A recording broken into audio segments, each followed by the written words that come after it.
24페이지 마태복음 14장 22절에서 33절까지 제가 한 절, 여러분 한 절 교독하겠습니다.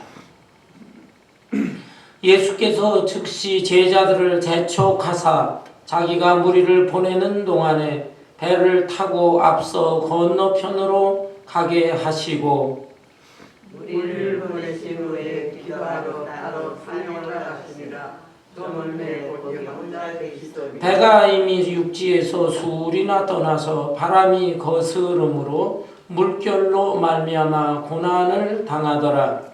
다음 사경에 예수께서 바다 위로 걸어서 제자들에게 오시니 제자들이 그가 바다 위로 걸어오심을 보고 놀라 유령이라 하며 무서워하여 소리 지르거늘 예수께서 즉시 이르되 안심하라. 나니 두려워하지 말라. 베드로가 대답하여 이르되 주여 만일 주님이시거든 나를 명하사 물 위로 오라 하소서 하니 오라 하시니 베드로가 배에서 내려 물 위로 걸어서 예수께로 가되 바람을 보고 무서워 빠져가는지라 소리질러 이르되 주여 나를 구원하소서 하니 예수께서 즉시 손을 내밀어 그를 붙잡으시며 이르시되 믿음이 작은 자여 왜 기만하였냐 하시고 배에 함께 오름에 바람이 그치는지라 배에 있는 사람들이 예수의 사람을 여기시되 진실로 하나님의 아들이로소이다 하더라. 아멘. 아멘. 심리학자들에 의하면 어린 아기가 모태에서 태어날 때에 처음 느끼는 감정이 두려움이라고 합니다. 엄마 뱃속에 있었을 때 아주 편안했습니다. 그렇지만은 날짜가 되어서 엄마의 몸에서 밀려서 이 세상으로 나오게 될 때 그것은 마치도 아주 높은 낭떠러지에서 떨어지는 느낌을 받는다는 것입니다. 그래서 두려움을 느끼는 것이고 또 하나는 그 엄마의 자궁 안에 있을 때는 너무 평온하면서 조용했는데 이 세상에 태어나는 순간에 엄청나게 시끄러운 소리, 굉음 소리 같이 들리게 된다는 것입니다. 그것 때문에 두려움을 느끼게 된다는 것이죠. 이 두려움이 사람의 마음속에 잠재의식 속에 깊이 깃들이게 되는 것이고 그래서 일생을 살아가면서 이 두려움의 감정이 크고 작은 일에 영향을 끼치게 되는 것이다. 이렇게 주장하고 있습니다. 여러분, 그런데 우리가 생각할 것이 있습니다. 두려움을 느낀다는 것은 이렇게 본성적인 것이라 할 수 있겠지만은 그러나 두려움에 사로잡히면서 살아가는 사람들이 있고 또 반면에 두려움을 느끼기는 하지만 두려움을 극복하면서 살아가는 사람들이 있습니다. 우리는 어떻게 살아야 되겠습니까?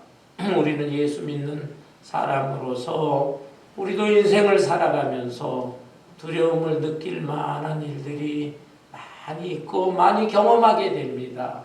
그렇지만 그로 인해서 두려움에 사로잡혀서 낙심하고 좌절하고 이렇게 살아갈 것이 아니라 주님을 의지하는 가운데 두려움을 이기면서 극복하면서 승리의 삶을 살아가야 할 것입니다. 아멘. 오늘 이 본문 말씀의 내용은 예수님의 제자들이 갈릴리 바다를 배를 타고 건너가게 될 때에 풍랑을 만나게 되었습니다.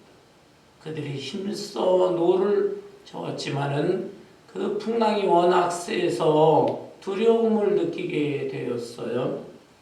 이러한 때에 예수님께서 물 위를 걸으셔서 그들 곁으로 다가오시게 되었고 그들을 안심시켜 주셨습니다.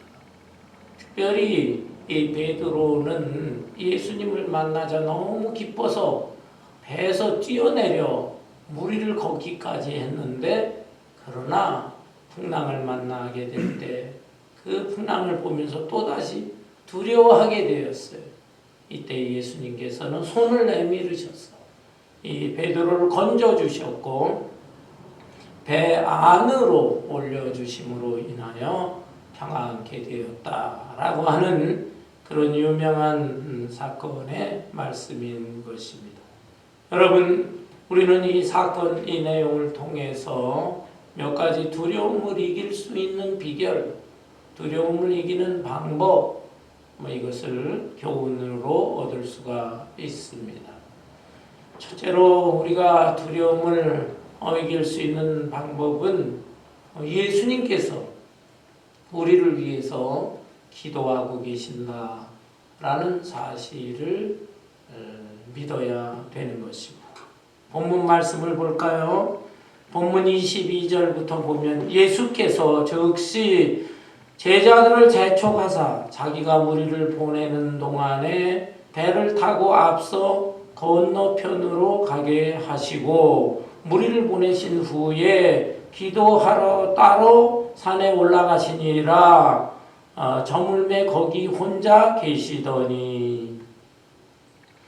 이 본문 말씀 바로 앞에 보면은 예수님께서 베세다 광야에서 보리떡 5개 물고기 2마리 오병이어로 5,000명을 먹이신 유명한 그 표적의 사건이 기록되어 있습니다. 그런데 이 사건 직후에 예수님은 제자들로 하여금 배를 타고 갈릴리 바다 건너편으로 가게 하셨어요. 여기 본문에 보니까는 제자들을 재촉하셨. 너희들은 빨리 배 타고서 저 갈릴리 바다 건너편으로 가라라고 하신 것입니다. 왜 이렇게 하셨을까요? 그리고 예수님은 홀로 기도하시기 위해서 산으로 올라가셨다라고 하는 것입니다. 요한복음 6장에 보면 오병이어 기적 사건이 거기에도 기록되어 있는데, 이 놀랍고 엄청난 기적 사건 후에 사람들은 흥분해서 예수님을 왕으로 모시려고 했습니다. 당시에 이스라엘은 로마의 식민지 속국이었어요. 그래서 그들은 어떻게 하면 이 로마로부터 정치적인 독립을 할 것인가, 그게 그들의 최대의 소원이었습니다. 그런데 구약 성경에 메시아에 대한 예언을 했잖아요. 예언. 메시아가 오시게 되면은 자유와 해방을 얻는다. 그래서 그들은 소망하고 있었는데 예수님이 행하시는 그 기적들을 보니까 많은 병자들을 고치실 뿐만 아니라 어떻게 오병이어로 이 엄청난 기적을 이루실 수가 있을까? 그들은 그 예수님과 예수님의 제자들이 나눠주는 그 떡을 직접 먹어보았어요. 생선도 직접 자기들이 먹어보았어요. 그러니까 그들은 놀라운 사건을 체험한 것입니다. 그래야 흥분해서 이야, 저 예수야말로 구약 성경에 있는 메시아고 우리 이스라엘을 로마로부터 해방시켜줄 왕이 될 것이다. 우리가 왕으로 임금으로 모셔야 된다 아우성친 것입니다. 그러나 예수님이 이 세상에 오신 목적이 무엇입니까? 세속적인 왕이 되시기 위해서 오신 분이 아니에요. 하나님의 뜻에 의하여 마귀의 사슬에 묶여서 고통당하고 괴로움당하는 이 불쌍한 인간들, 마귀의 사슬을 끊어내고 죄에서 해방시켜 주시기 위해서 영적인 자유와 해방, 그리고 인류의 참된 행복을 주시기 위해서 예수님이 이 세상에 오신 것입니다. 결코 세속적인 왕이 되시기 위한 분이 아니고 진정한 의미의 만왕의 왕이요 구원자가 되시기 위해서 오신 분입니다. 따라서 이 사람들이 원하는 소원과 하나님의 뜻이 배치가 됐기 때문에 제자들도 혹시 영향을 받을까? 제자들 보고 빨리 재촉을 해서 저 바다 건너편으로 가 있어라. 그리고 예수님은 홀로 산에 올라가 기도하시게 된 것입니다. 예수님도 인간이기 때문에 그 사람들에 의해서 그 유혹에 빠질 수가 있는 거예요. 그래서 다시 한번 하나님께 기도하면서 하나님의 뜻을 생각하면서 마음을 정화시키기 위해서, 마음을 다잡기 위해서 기도하셨다라고 하는 것입니다. 여러분, 우리 믿음의 사람들도 이렇게 이 마귀의 유혹, 세상의 유혹이 올 때 그것을 뿌리치고 하나님 앞에 기도할 수 있는 그런 신실한 사람들이 되어야 할 것입니다. 여러 가지 면에 의해서 세상 사람들이 우리가 유혹할 수가 있어요. 그 사람들의 말에 따르면 우리가 이득을 볼 수가 있어요. 그렇지만 그것이 하나님께서 기뻐하시는 것이 아니다 라고 할 때는 그 유혹을 물리치면서 또 우리가 예수님처럼 조용한 시간에 기도할 필요가 있는 것입니다. 그런데 예수님께서 기도하러 산에 올라가신 것은 단순히 이 세상 사람들의 유혹만을 물리치기 위해서 그렇게 기도하기 위해 올라가신 게 아닙니다. 예수님은 제자들을 생각했어요. 제자들을 위해서 기도하기 위해 올라가신 것입니다. 제자들은 지금 갈릴리 바다를 배를 타고 갑니다. 그런데 엄밀한 의미에서 이건 바다가 아니에요. 호수예요, 호수. 그런데 호수가 엄청나게 큰 호수입니다. 제가 십몇 년 전에 이스라엘 방문했을 때 여러 곳을 다 이렇게 둘러보았는데 그 중에 마지막 날 이 갈릴리 이 바다를 방문했습니다. 마지막 그 갈릴리 주변에서 호텔에서 잠자고 이른 새벽에 일어나는데 다른 목사님들 피곤해서 못 일어나도 저는 악착같이 제가 일본으로 일어나서 서너 명 목사님들과 함께 갈릴리 호수 그 해변에 나와서 기도도 하고 묵상도 하고 갈릴리 호수의 경치도 보고 해서 너무 좋더라고요. 너무나 크고 넓고 잔잔하고 얼마나 편안하게 보이는지 몰라요. 그런데 그게 호수란 말이죠. 호수인데 너무너무 커서 바다라 이렇게 성경에 기록되기도 하는 것입니다. 그런데 이 갈릴리 호수는 주변 지형 때문에, 지형의 관계 때문에 갑작스럽게 돌풍을 부는 경우들이 종종 돌풍을. 그래서 예수님은 제자들 배를 태워서 건너편, 호수 건너편으로 가게 하셨지만은 가는 도중에 풍랑을 만날 수 있을 것이다. 그것을 예수님이 아셨던 것입니다. 그리고 또 산 꼭대기에서 지금 제자들이 풍랑을 만나서 고통 중에 힘겹게 괴로워하면서 노를 짓는 모습을 다 지켜보셨을 거예요. 그래서 그들을 위해서 무사히 그 호수를 건널 수 있도록 예수님은 제자들을 위해서 기도하시고 있는 것입니다. 그런데 여기에 의문점이 있어요. 예수님 참 이상한 분이시다. 너무하시다. 아니 제자들 지금 배를 타고 가다 중간에 풍랑을 만날 걸 뻔히 아시면서 어떻게 그들을 보내실 수 있단 말인가. 참 예수님은 사랑의 주님이신데 어찌 이럴 수가 있는가. 우리가 의문점을 가질 수가 있어요. 그러나 여러분 이것은 예수님이 제자들을 훈련시키는 것이다 생각합니다. 제자들은 지금 많은 기적도 체험했어요. 오병이어 기적의 현장에 있을 뿐만 아니라 제자들이 떡을 나눠주고 생선을 나눠주기까지 했어요. 그럼에도 불구하고 주님의 참된 뜻이 무엇인지 깨닫지를 못하는 거예요. 그래서 예수님이 이들을 좀 더 훈련시켜야 되겠구나. 그래서 풍랑이 일어날 수 있는 그 갈릴리 바다를 배를 타고 가도록 허락하시는 것이다 라는 점이에요. 여러분, 우리의 경우도 마찬가지인 것입니다. 내가 신앙생활을 수십 년을 해왔는데 그래도 내가 뭐 순교자의 믿음처럼 그 정도는 안 될지라도 매주일 성수주의를 하고 매일같이 성경 들고 기도도 하고 그리고 정말 그래도 진실하게 신앙생활을 해보려고 애를 썼는데 왜 나에게 이 어려운 시련과 이 우환이 생기는 것인가? 우리가 때때로 낙심하고 좌절에 빠질 수가 있어.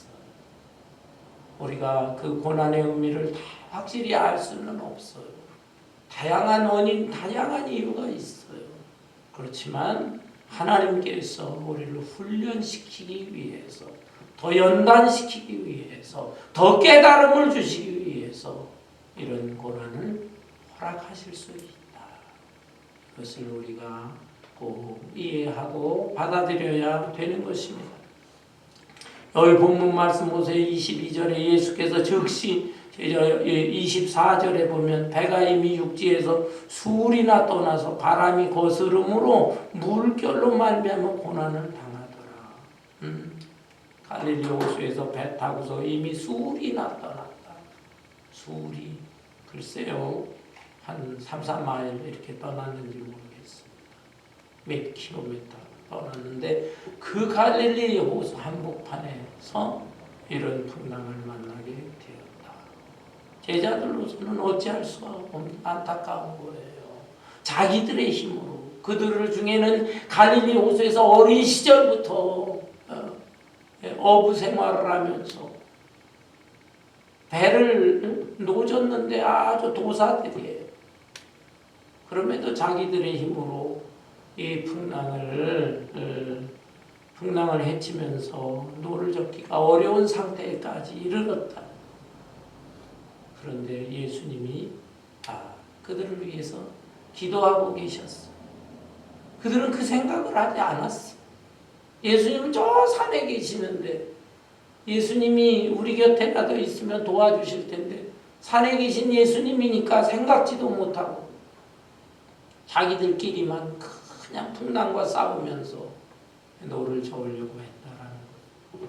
우리는 어떻습니까? 우리 경우도 마찬가지예요. 현실에 있어서 어려운 일, 고난과 시련을 닥치게 되면 우리 주님께 기도하고 주님 의지할 생각을 하지 않습니다. 우선 내 힘으로 해결해 보려고 발버둥을 치는 것이에요. 물론 나도 노력을 해야 되지만 그러나 주님께 기도할 뿐만 아니라 지금 우리 주님이 예수님이 기도하고 계십니다. 예수님 십자가에 달리시고 부활하시고 하늘로 승천하시고 지금 하나님 우편에 계십니다. 하나님 우편에 신비로운 몸, 영체를 가지신 그 예수님은 우리는 육안으로 볼 수가 없어요. 그 예수님이 하나님 우편에 계시는데 그 우편에서 우리를 내려다보시면서 우리를 위해서 지금도 간절히 기도하고 계십니다. 이 사실을 생각한다면 내가 너무 염려할 거 아니네. 내가 너무 두려워할 거 아니네. 당장 풍랑이 일고 파도가 몰아치고 한다 할지라도 주님이 나를 위해서 기도하고 계신다 라는 것을 확실히 깨닫고 믿는다고 한다면 그 가운데서도 마음의 평온함을 얻을 수가 있는 것입니다. 두 번째로 두려움을 극복할 수 있는 비결이 무엇일까? 주님은 내 곁으로 다가오신다. 내 곁으로 다가오신다라는 사실이에요.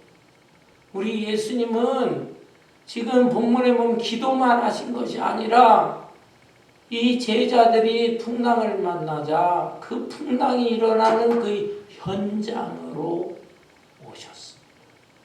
갈릴리 바다를 걸어오시면서 그들 곁으로 다가오셨다라고 하는 사실이에요.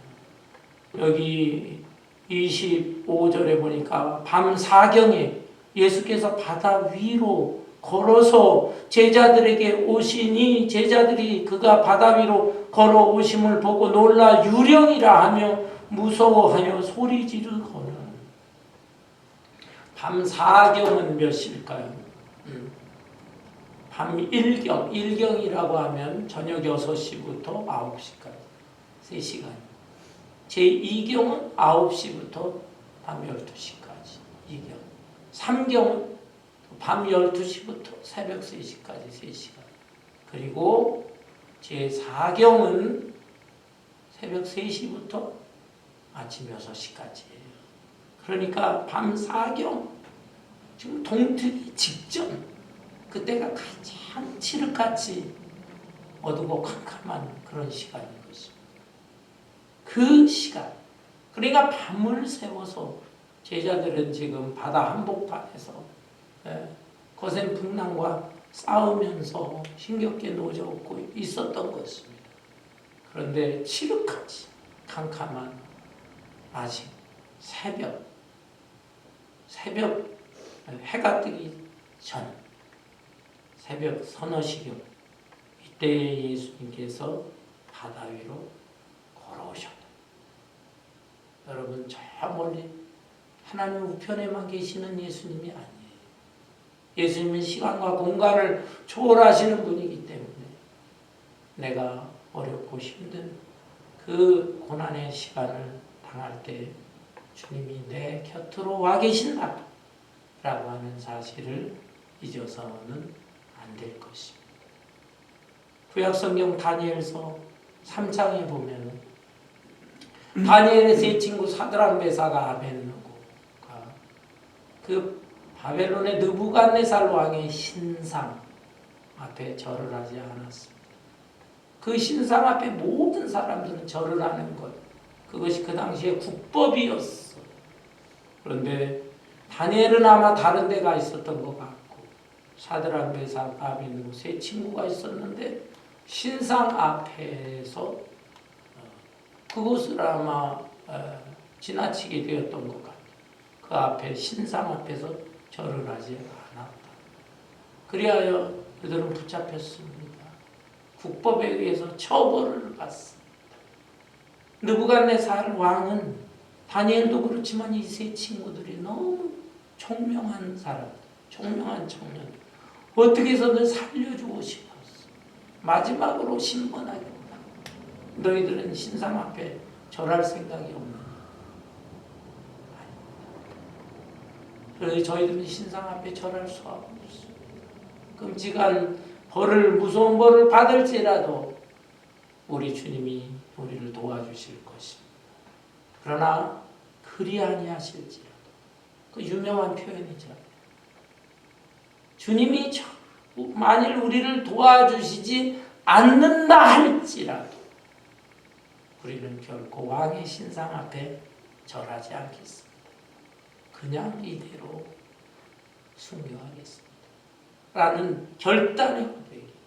그래야 느부갓네살 왕도 구할 수가 없고 화가 나가지고 평소보다 더 뜨거운 풀무불 7배나 더 뜨겁게 해라. 그렇게 뜨거운 용광로 불 그 속에 세 사람을 집어던졌습니다. 그런데 희한하죠. 그 불이 타오르는 그 속에 세 사람을 던졌는데 가만히 보니까 또 한 사람이 있네요. 또 한 사람이 넷이서 있는 것입니다. 그래서 느부갓네살 왕이 저자가 어떻게 셋이 아니고 넷이냐, 저자는 누구냐 이렇게 당황하면서 묻는 내용이 나옵니다. 그 네 번째 사람이 누굴까요? 성경학자들은 구약시대에 잠깐 나타나셨던 우리 예수님이실 것이다 주장하고 있는 것입니다. 이들이 이렇게 엄청난 환난과 핍박을 당할 때 주님은 모른다 하지 않으시고 그들 가운데, 불 가운데 주님이 오셨습니다. 본문에서는 이 엄청난 물결에 휩싸여서 죽게 되는 이런 상황 속에서 우리 주님은 제자들 곁에 가까이 오셨다라고 아멘. 하는 사람. 주님은 불 가운데도 계시고 물 가운데도 계시는 우리 주님이시다. 그리고 이 시험은 주님이 허락한 시험이에요.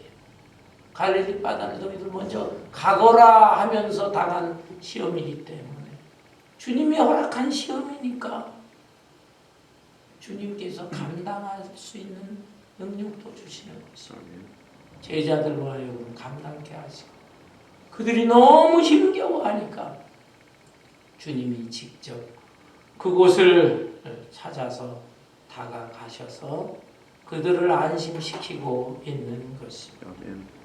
우리의 인생도 마찬가지예요. 내가 주님의 사람이라고 한다.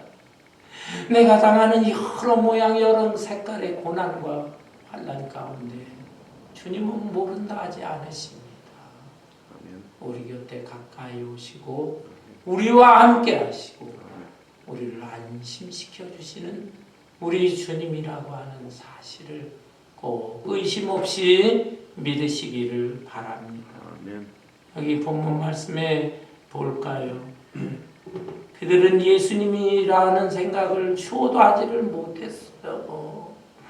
예수님이라 할지라도 무리를 걸어오실 수 있을까? 상상도 못할 것이죠. 그런데 분명한 사람의 형체가 걸어오니까 그들은 유령인가? 유령, 고스트, 귀신인가? 이렇게 생각했다 이 말입니다. 그런데 예수님이셨어요. 27절에 예수께서 즉시 이르시되 안심하라 나니 두려워하지 말라. 안심하니 나니 두려워하지 말라. 예수님께서 자신의 정체를 분명하게 알려주셨어요. 안심해라. 나야 나. 두려워하지 말아라. 이렇게 말씀하셨을 때 그 제자들이 얼마나 반가웠어요. 얼마나 기쁘겠어요. 그리고 그 중에서도 이 베드로를 보세요. 와, 베드로 너무너무 기뻤어요. 너무너무. 베드로의 경우는 뭐라고 했습니까? 28절에 베드로가 대답하여 이르시되 주여 만일 주님이시거든 나를 명하사 물 위로 오라 하소서 하니. 야, 베드로 이 사람 참 대책이 없는 사람이에요. 아니 유령인 줄 알았는데 예수님이요 또 예수님의 목소리를 들으니까 너무 반가워. 반가워가지고 정말로 주님이시라면 저로 하여금 배에서 탁 펄쩍 뛰어내려서 저도 예수님처럼 걷게 해주세요 라고 말한 것입니다. 왜 이렇게 예수님한테 이런 요청을 했을까요? 글쎄요. 베드로의 심리를 정확하게 알 수는 없지만 다른 성경에도 보면 이 베드로는 좀 단순한 사람 같아요. 그리고 흥분도 참 잘하는 사람 같습니다. 어떻게 그냥 흥분하게 되면은 앞뒤 계산을 할 줄 모르는 사람, 신중하지 못한 사람 같습니다. 왜 그렇습니까? 예수님께서 한 번은 베드로하고 요한 세 제자를 데리고 변화산에 올라가신 적이 있잖아요. 변화산에 올라가셨을 때 예수님의 모습이 마냥 빛이 나고 광채가 나고 그랬습니다. 그런데 얼마쯤 지나니까 특별히 더 신기한 것은 저 구름 속에 세 사람의 인물이 나타났어요. 세 사람의 인물, 모세, 엘리야, 그리고 예수님. 세 사람이 나타나가지고 뭔가 상의를 합니다. 모세와 엘리야와 예수님 시간적으로 보면 엄청난 차이가 있는 그 세대의 사람들인데 그 시간을 초월해가지고 세 분이 탁 나타났어요. 그 모습을 보니까 너무너무 황홀해가지고 베드로가 뭐라고 했습니까? 주여, 저 여기서 살고 싶습니다. 여기서 초막 셋을 짓고 여기서 살고 싶습니다. 하나는 모세를 위하여, 하나는 엘리야를 위하여, 하나는 예수님을 위하여 초막 셋을 짓고 여기서 평생 살고 싶습니다. 그런데 그 본문을 가만히 생각해 보면 베드로는 참 대책 없는 사람이네.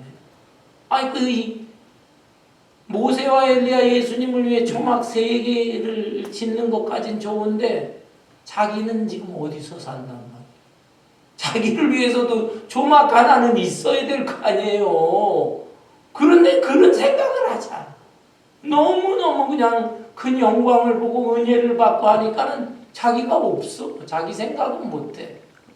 그러니까 앞뒤를 가리지 않고 계산할 줄도 모르는 사람, 어떻게 보면 참 순진한 사람이기도 한데, 본문에도 보니까 예수님이 막 무리를 걸어오니까 우와 너무 기쁘고 너무 감격하고 너무 흥분해가지고, 만일 주님이시라면 저도 한번 무리를 걷게 해주세요. 이렇게 해서 참 단순하고 어떻게 보면 순진하기가 애에서 뛰어내리게 된 것입니다. 그러나 또 한편으로 생각을 해본다면 이 베드로가 요청하는 것은 이것은 참 좋은 요청은 아닌 것입니다. 아무리 예수님이 무리를 걸어온다 할지라도 자기가 또 무리를 걷게 해달라? 그거는 좋은 요청이 아니에요. 왜냐하면 예수님은 전능하신 분이고 예수님은 얼마든지 하실 수 있는 분이지만 자기는 아무리 예수님의 제자라 할지라도 예수님처럼 똑같이 할 수는 없는 것입니다. 그런데 똑같이 할 수 있다라고 생각을 하고 이렇게 요청을 한 것인데 이것은 너무 무리한 요청이에요. 무리한 요청. 우리 하나님께서는 이 우주 만물 질들을 다 질서 있게 만드셨어요. 그리고 우리 하나님의 법칙이 있어요. 그 법칙에 의해서 하늘에 태양이 있고 지구가 있고 태양과 지구와의 거리가 있는 것입니다. 조금만 가까우면 지구에 있는 사람과 생명체 다 타서 죽어요. 또 조금만 멀리 있다면 여기 생명체 다 얼어 죽어요. 아주 하나님께서 질서 있게 하나님의 법칙으로 간격을 딱 만들어 주시고, 그리고 이 땅에서 중력의 법칙, 높은 곳에 있는 물체는 낮은 곳으로 떨어지게 되어 있는 것입니다. 바다에서도 마찬가지예요. 무거운 물체는 바닷속으로 빠져들어가게 되는 것입니다. 물론 바다에는 중력에 비해 부력이라는 것도 있긴 있어요. 그래서 사람들은 그 부력의 원리를 발견해가지고 큰 배를 만들고 그 커다란 배 항공모함 같은 것도 부력의 힘으로 떠다니게 그렇게 했습니다. 인간의 지혜도 대단하지요. 그렇지만 사람의 몸으로서는 물에 들어가게 되면 빠지게 돼 있어요. 어느 정도 헤엄칠지는 몰라도 부력의 힘으로 사람이 뜨지는 못합니다. 그 정도는 아니다. 물속에 빠질 수밖에 없어. 그런데 이 원리와 이 법칙을 깨고 주님이시여 저로 하여금 무리를 걷게 해 주세요. 이거는 너무 무리한 요청이다. 간혹 우리가 하나님한테 기도한다고 하면서 정말 무리하게 간구하는 그런 사람들도 있긴 있습니다. 여러분, 예를 들어서 우리가 아주 중병에 걸렸습니다. 도저히 의학적으로다가 살릴 수가 없어요. 그런데 그냥 하나님 살려주세요, 살려주세요 기도합니다. 그것까지는 이해가 됩니다. 왜냐하면 성경에 보면은 히스기야 왕 같은 사람 죽을 병에 걸렸는데 15년 생명 연장함을 받았죠. 그렇게 기도할 수 있어요. 그런데 하나님이여 내가 100년 사는 게 너무 억울합니다. 저 200년 300년 살게 해주세요. 아예 가능하다면 1000년도 살게 해주세요 라고 기도합니다. 물론 성경에 969살 산 무드셀라 있지만 노아 홍수 이후에는 급격하게 생명 연수가 줄었잖아요. 그런데 지금 하나님 나 200년 300년 살게 해주세요. 하나님 하실 수 있지요. 하실 수 있지만 하나님의 질서와 법칙에 의해서 그런 경우는 극히 거의 일어나지 않는데 지금 베드로는 요청하고 있는 것이죠. 어떤 사람은 하나님, 나 이 세상에 한 번 태어났는데 멋지게 살고 싶습니다. 다른 사람 돈 많은 부자들, 기업가들 떵떵거리면서 사는데 저도 그렇게 살고 싶습니다. 로또를 하나 사, 로또. 하나님이여, 이 로또로 하여금 1억 달러짜리 맞게 해주세요. 하나님 믿습니다. 이렇게 기도해요. 그거 맞겠습니까? 하나님이 허락해 주실 수가 있긴 있지요. 맞을 수도 있지만 그렇게 우리 바울 사도를 통해 주신 말씀이 뭐예요? 일하기 싫거든 먹지도 말아라. 그렇게 불로소도 모르다가 일확천금이나 얻으려고 하는 그런 자세, 그거는 좋은 요청이 아니다 이 말입니다. 베드로의 경우도 지금 좋은 요청이 아니에요. 무리한 간청입니다. 저로 하여금 바다 위를 걷게 해주세요. 그런데 예수님께서 허락하셨습니다. 예수님 왜 이렇게 허락을 하셨을까요? 예수님께서 아마 아직도 베드로 너 부족하구나, 베드로에게 깨우침을 주시기 위해서, 또 베드로 다른 제자도 마찬가지지만 더 훈련시켜 주시기 위해서 허락을 하셨던 것 같습니다. 그래, 네가 그렇게 원하느냐, 무리한 부탁이지만 들어주겠네. 오라 말씀하셨. 오라. 29절에 오라 하시니 베드로가 배에서 내려 무리로 걸어서 예수께로 가되 바람을 보고 무서워 빠져가는지라 소리질러 이르되 주여 나를 구원하소서 하니 예수께서 즉시 손을 내밀어 그를 붙잡으시며 이르시되 믿음이 작은 자여 왜 의심하였느냐 하시고 배에 함께 오르매 바람이 그치는지라. 베드로의 경우 예수님이 오라 하시는 말씀 듣고 그리고 정말 배에서 뛰어내렸어요. 참 대단한 사람입니다. 아주 단순한 사람이에요. 그러나 무리를 얼마쯤 걷다가 바람이 부니까, 풍랑이 일어나니까 그것을 보자 두려운 마음이 생겨서 물속에 빠지게 되었습니다. 예수님을 바라보고 갈 때에는 두려움도 없고 또 물 위도 걸었어요. 예수님처럼 걸었어요. 그런데 예수님을 제대로 보지 않고 풍랑을 바라봤을 때 그는 마음속에 두려움이 생겨서 빠지게 되었다라는 것입니다. 여러분, 우리의 경우도 마찬가지인 것입니다. 예수님을 바라보지 않고 우리의 환경과 여건과 형편과 처지와 이런 것만을 바라보고 설령 예수님을 바라본다 할지라도 우리의 환경, 여건 속에서 일어나는 여러 가지 상황, 그 어려운 고통과 시련의 상황, 그거를 더 크게 볼 때, 우리는 더 깊은 시험에 빠져들어갈 수가 있는 것입니다. 예수님은 이 베드로를 건져주셨어요. 그리고 뭐라고 말씀하셨습니까? 믿음이 작은 자야 왜 의심하였느냐. 의심을 했어요. 의심. 베드로는 처음에 예수님만 바라보고 갈 때 의심하지 않았어요. 나도 무리를 걸을 수 있다. 그러나 중간에 예수님보다 풍랑을 더 크게 보았을 때 마음속에 의심이 들어갔다. 그때 이 베드로는 물속에 빠지게 된 것입니다. 여러분, 우리의 경우도 마찬가지. 우리가 두려움을 이길 수 있는 세 번째 비결은 우리 주님에 대해서 절대 의심하면 안 된다는 것.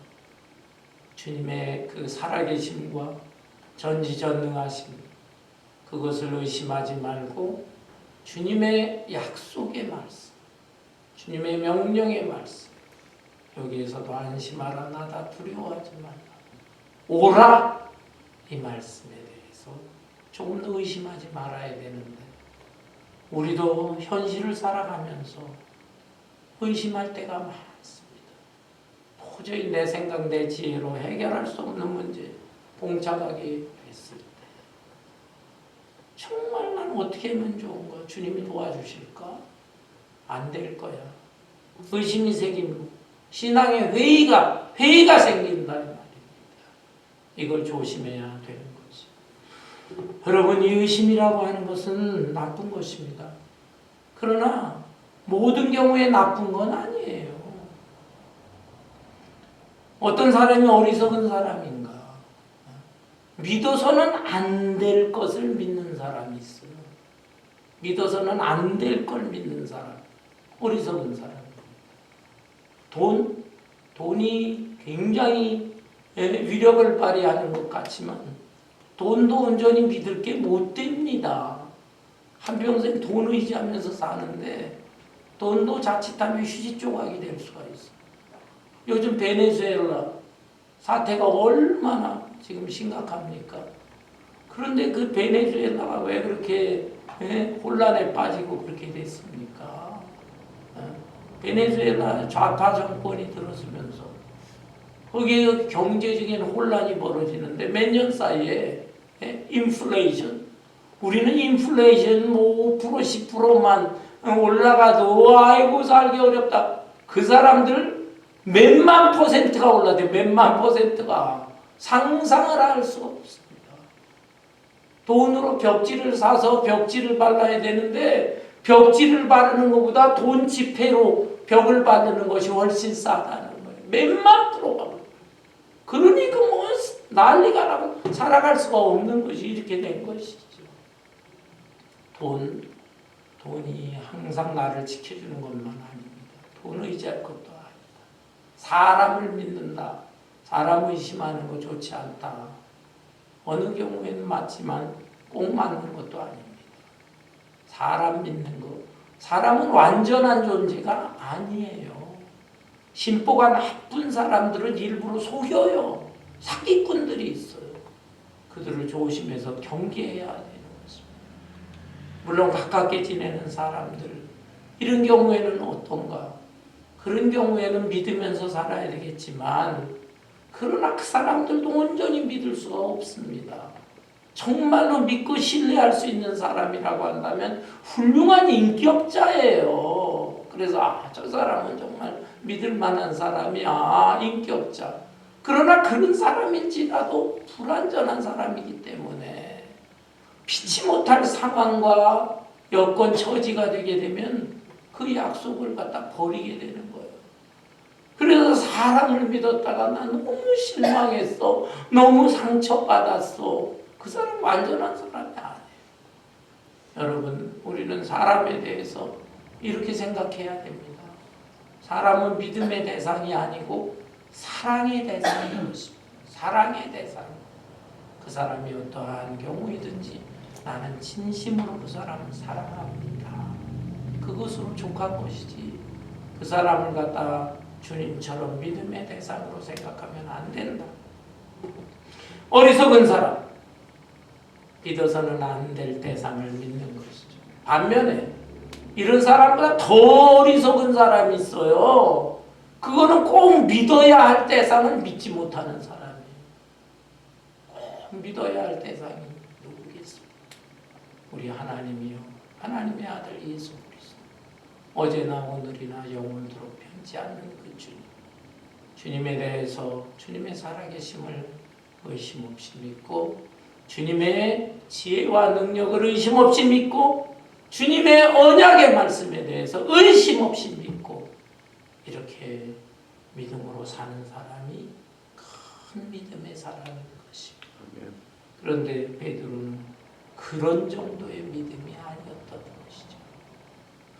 풍랑이 일어나니까 예수님 보고 가다가 풍랑 보면서 마음속에 어이쿠 두려운 마음이 생겨서 물에 빠지게 되었다.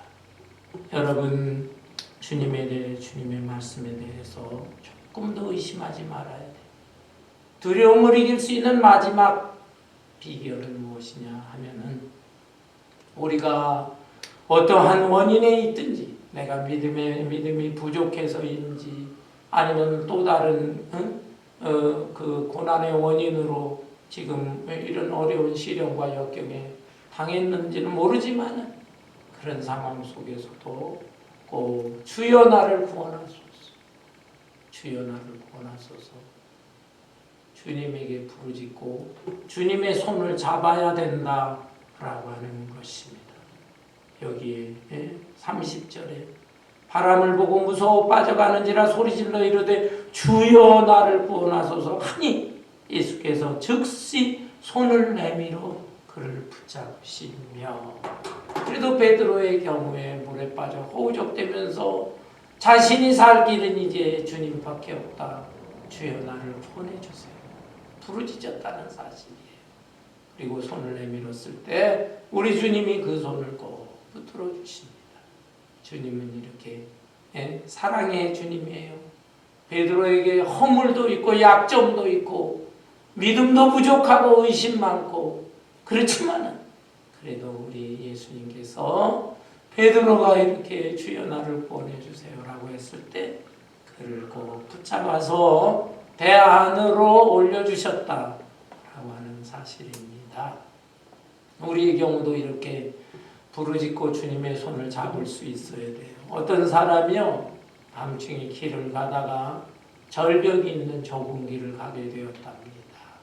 발을 헛디뎠어요. 어이쿠 하면서 무엇인가 확 붙잡았어요. 나무 뿌리를 잡았어요. 야, 나 이제 여기서 죽게 되었구나. 누군가 나를 도와줘야 되는데 사람 살려, 사람 살려 외쳐보았지만은 사람의 인기척은 전혀 없었어. 나무 뿌리를 붙잡고 이거 어떻게 하면 좋은가 밤새도록 버텨보았지만 결국은 기운이 다 빠졌어. 손과 팔에 힘이 다 빠지면서 참 내가 이렇게 죽는구나, 인생 무상이구나. 결국 손을 탁 놓고 말았습니다. 그런데 이게 웬일입니까? 이 사람 죽지 않았어요. 쿵 하고 떨어졌는데 그 높이가 불과 2-3m밖에 안 돼요. 2-3m 낮은데 그냥 밤새도록 깜깜하니까 모르고 자기 죽는다고 나무 뿌리 붙잡고 있었어요. 자기 자신이 생각할 때도 아이고 내가 얼마나 어리석은지, 별것도 아닌 건데 내가 이렇게 두려워했구나. 그리고 쓸데없이 저 나무 뿌리를 붙잡았구나. 인생을 살면서 우리도 여러 가지 종류, 여러 가지 환난과 시련을 당하지만은 너무 두려워할 것 아니다. 어떤 면에는 별거 아닐 수도 있다. 그리고 그 두려움을 이겨보겠다고 별거 아닌 나무 뿌리나 붙잡고 있는 거 아닌가. 돈과 지식과 권력과 이런 것을 붙잡을 것이 아니라 차라리 주여 나를 구원하소서 라고 외치면서 손을 내밀 때 주님은 우리의 손을 꼭 붙잡아 주시는 분입니다. 그 주님의 손을 붙잡고 생활한다고 한다면 어떠한 종류의 두려움, 어떠한 종류의 환난과 시련도 다 넉넉히 극복하게 될 것입니다. 여러분, 영어 단어로 discourage라는 말이 있습니다. discourage, 낙심이라는 거예요. 낙담. 그런데 앞에 dis라고 하는 것은 부정, 접두사입니다. dis라고 하는 것을 띄어버리면 반대말이 되는 것이죠. 낙심의 반대, courage. courage는 용기라고 하는 것입니다. 용기. 네.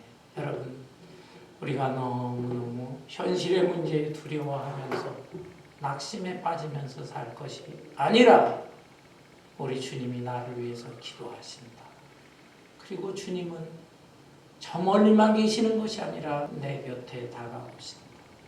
그리고 주님의 그 약속의 말씀, 안심하라 나다, 두려워하지 말아라, 나에게 오라 라고 하시는 그 주님의 음성, 그 약속의 말씀에 대해서 조금 더 의심하지 말고 설령 어려운 시련과 고난을 당할 때 주여 나를 구원하소서 라고 간절히 부르짖게 된다면 주님께서 우리를 붙들어 주시고 건져 주시고 구원해 주시고 마침내 안전한 곳으로 우리를 인도하실 것입니다. 아멘.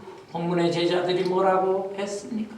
이 체험을 하고 나서 32절 30 배에 함께 오름에 바람이 그치는지라 배에 있는 사람들이 예수께 절하며 이르되 진실로 하나님의 아들이로소이다 하더라. 이 예수님의 제자들이 감탄하는 그런 고백의 내용이 기록되어 있습니다. 주님과 우리와의 관계를 다시 한번 정립하고 주님을 온전히 신뢰하는 가운데 우리 예수님 하나님의 아들이요 내 인생의 문제도 이렇게 해결되는구나 라고 하는 아름다운 간증과 고백을 할 수 있는 저와 여러분 되시기를 주님의 이름으로 축원합니다. 아멘. 찬송